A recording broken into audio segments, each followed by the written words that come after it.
মানে ভিডিও বাড়ি থুবো সালাদ দিলে এলাকা তোর ভাই ভাগি আছে ধরে মদ খাবো আমরা।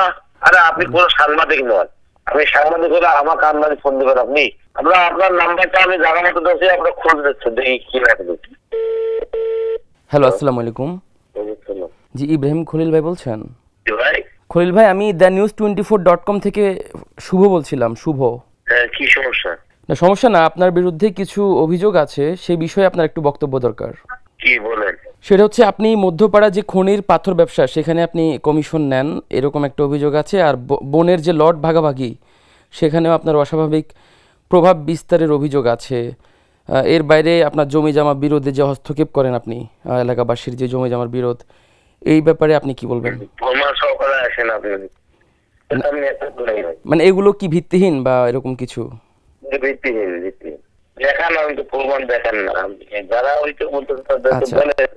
আচ্ছা আচ্ছা, ঠিক আছে। আমার সর্বশেষ একটা প্রশ্ন, সেটা হচ্ছে আপনি কি পূর্বে আওয়ামী লীগের রাজনীতির সাথে জড়িত ছিলেন? না। আচ্ছা, বা আপনার পরিবার কি আওয়ামী লীগ পন্থী, মানে আওয়ামী লীগের সাথে জড়িত ছিল আপনার পরিবারের কেউ? না। আচ্ছা আচ্ছা, না, আমার বক্তব্য নাই। আমি শেষে বলতে ছেলেরা ইউনিয়ন, হ্যাঁ সেটা আমি জানি, সেটা আমি জানি।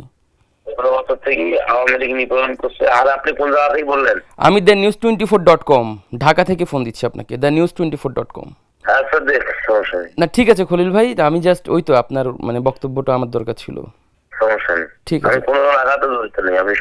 আচ্ছা আচ্ছা, ঠিক আছে, ওকে, আপনাকে অসংখ্য ধন্যবাদ। আওয়ামী লীগ সব জায়গায় জড়িত ছিল, যাই আপনাকে এটা বলছে নুরুকালার ছেলে নুরুকালা বাপ সুদ খায় ঢাকা যায়। আপনাকে যে মনে করেন যে এই জায়গাগুলো আমাদের নাম আওয়ামী লীগের বীজ, ওর নাম হচ্ছে ডাক নাম হচ্ছে শামীম, আসল নাম হচ্ছে আনারুল ইসলাম, আর বাপ হচ্ছে একটা সুদখোর বলে তুই আরো কোটি.com আছে।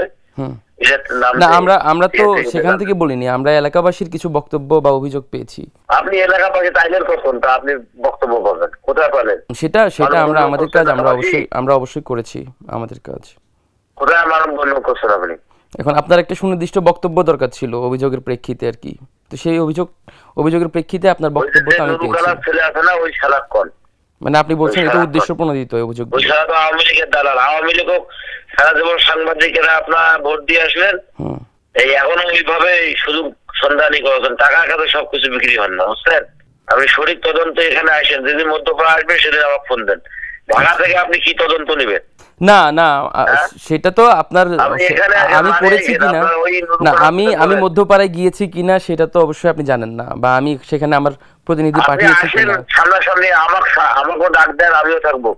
আচ্ছা, আপনি মধ্যপাড়া এসে এখানে কথা বলেন, মাঠে আসেন। আচ্ছা, পার্বতী বলে আসেন। আচ্ছা, না ওটাই মানে আপনি কোনো জায়গা থেকে এখানে মাঠে আসি ফোন দিয়ে। না, মাঠে যেটা আমি বললাম, তো মাঠে যে আমি যাইনি আপনি তো সেটা জানেন না। আমি তো আপনার অভিযোগ, আপনি জানেন নাই, আপনার এটা তো নিউজ হলো কালকে। আমার যে লোক আপনার নাম্বার দিয়ে ফোন দিতে বলছে, ওই বেড়া তো পুলিশ সুপার শাহিন খিলি আর বাপক ধরে দিয়ে গেছে, বাপা আল্লাহ জেল খাত আছে। আমরা ওই ছবিটা শেয়ার দিছি, দিয়ে আমরা বিএনপি করে আসলে আমাদের বিরুদ্ধে লাগাচ্ছে সারা, মানে ভিডিও বাড়ি থুবো সালাদ। না, আমার কাজ হচ্ছে যে হ্যাঁ বুঝছি, আমি আমাদের বিরুদ্ধে লাগে কিভাবে এখন? আচ্ছা, আওয়ামী লীগ হয়, আওয়ামী লীগের জন্মদাতা বাবা আওয়ামী লীগের সভাপতি, কিভাবে আমাদের বিরুদ্ধে লাগে? আচ্ছা, সেটা চিন্তা করার বিষয় আছে যে আমাকে এলাকায় আসতে হবে, দিলে এলাকা তোর ভাই ভাগি আছে ধরে মদ খাবো আমরা। আচ্ছা ইব্রাহিম ভাই, আমি তো আসলে অভিযোগ পেয়েছি, সেই প্রেক্ষিতে আপনার বক্তব্য নেওয়ার দরকার ছিল, সেটা আমি পেয়েছি। অভিযোগ দিতে বলেন, আর কোথায় কোথায় দিবে হয়? আচ্ছা আচ্ছা, না সেটা আমি জানি, আমি তো আপনার ব্যাপারে খোঁজ খবর না নিয়ে তো আর ফোন দিই নাই। আপনি কিছু জানেন না, আপনি জানেন না আপনি যে কে বলতেছে, আমরা আন্দাজের কথা বলেন আপনি। আমরা আপনার নাম্বারটা আমি জায়গা মতো দিচ্ছি, আপনার খোঁজ দিচ্ছেন দেখি কি রাখবে। না, আমি সাংবাদিক হিসেবে আমি আমার কাজ করছি, আপনি আপনার কাজ অবশ্যই করবেন। আরে আপনি কোন সাংবাদিক নন, আমি সাংবাদিক হলে আমার কান্নারে ফোন দিবেন আপনি। আপনি কেউ নন। আমার কাজই তো হচ্ছে কারো ব্যাপারে যদি অভিযোগ পাই আমি তো তাকে ফোন দিব। আমি আমার যেই এটা তো আপনি কেমন কথা বললেন, আমি আমার এথিক্সের জায়গা থেকে সাংবাদিক নন আপনি। দেশে দেশে সবার সাথে দ্য নিউজ।